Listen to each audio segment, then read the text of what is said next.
মেথি বা ফেনিগুইড সিডস কিন্তু nutritional value দিয়ে ভরপুর। এটা কিন্তু আপনার স্কিনকে আরো ব্রাইটার এবং হেলদিয়ার করতে পারে। মেথি কিভাবে ব্রাইটার করতে আপনাকে আরো হেল্প করে সেই জিনিসটা নিয়ে এখন আলোচনা করব। তো চলুন চলে যায় আমাদের ভিডিওতে। প্রথমত স্কিন ব্রাইটিং।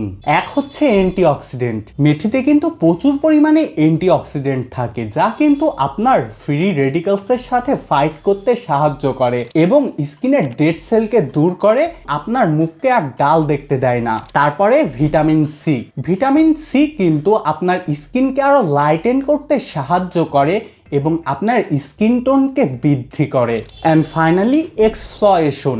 গুঁড়া মেথির যে দানা আছে না, এটা কিন্তু এক্সফ্লয়েশনের জন্য অনেক আগে থেকে ব্যবহার হয়ে আসতেছে। মনে করেন এই জিনিসটা ইউজ করলে আপনার স্কিনের যে ডেড স্কিন সেল থাকে সেটা কিন্তু দূর হয়ে যায় এবং এর নিচের ব্রাইট স্কিনটা বের হয়ে আসে। দুই, অ্যান্টি এইজিং প্রপার্টিজ।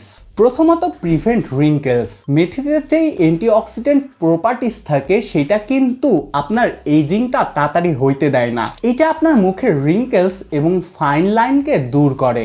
আর স্কিন ইলাস্টিসিটি।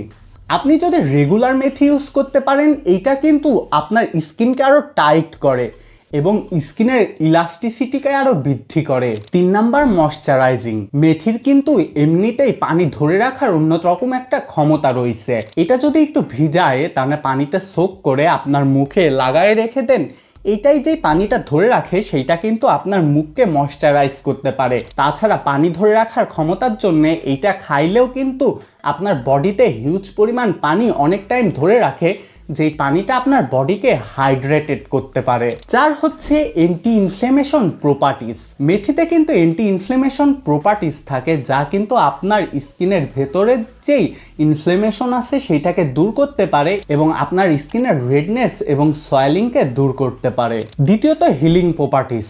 মনে করেন মেথি খাইলে আপনার মুখে যেই একনি বা ব্রণ থাকে এই জিনিসটা কিন্তু একে দূর করতে পারে এবং আপনাকে একটা ক্লিয়ার এবং ব্রাইটার স্কিন দেয়। এবং 5 নাম্বার ইমপ্রুভ ব্লাড সার্কুলেশন। মেথিতে কিন্তু এমন প্রপার্টিস আছে যা আপনার ব্লাড সার্কুলেশনকে আরো বৃদ্ধি করে, যার কারণে কিন্তু আপনার স্কিন আরো ভালো থাকে এবং এটা কিন্তু অন্যরকম একটা গ্লো করা স্কিনকে। আপনি মেথিকে কিন্তু অনেকভাবে ইউজ করতে পারেন। আপনি মেথিকে ভিজায় রাখবেন, তারপরে এই ভিজানো জিনিসটা একটা পেস্ট করবেন। পেস্ট করে জিনিসটা আপনি আপনার মুখে লাগায় রাখতে পারেন। এছাড়া মেথিকে হানি এবং দইয়ের সাথে মিক্সড করে তারপরেও কিন্তু আপনি আপনার মুখে লাগাইতে পারেন। তৃতীয়ত, আপনি মেথিটাকে উবলায়, তার মানে মেথিটাকে অনেকক্ষণ ফুটাইতে হবে পানি দিয়ে, তারপর ওই পানিটা ঠান্ডা করে আপনার মুখে কিন্তু পানিটা লাগায় রাখবেন, তারপরে কিছুক্ষণ পর পানিটা ধুয়ে ফেলবেন। আর ফাইনালি এক্সফ্লয়েশনের জন্য মেথির গুঁড়া নেবেন। মেথির গুঁড়া হালকা একটু পানি দিয়ে আপনার মুখে এক্সফ্লয়েশনে যেরকম সার্কুলার মোশনে ডলবেন এবং তারপরে কিছুক্ষণ পর ধুয়ে ফেলবেন। এইভাবে কিন্তু আপনি মেথি ইউজ করে আর ব্রাইটার হইতে পারবেন। তাছাড়া মেথির পানি কিন্তু খাইলে এমনিতেই আপনি উজ্জ্বল বা গ্লো করবেন আস্তে আস্তে। টাটা, আল্লাহ হাফেজ, দেখা হবে পরের কোনো ভিডিওতে।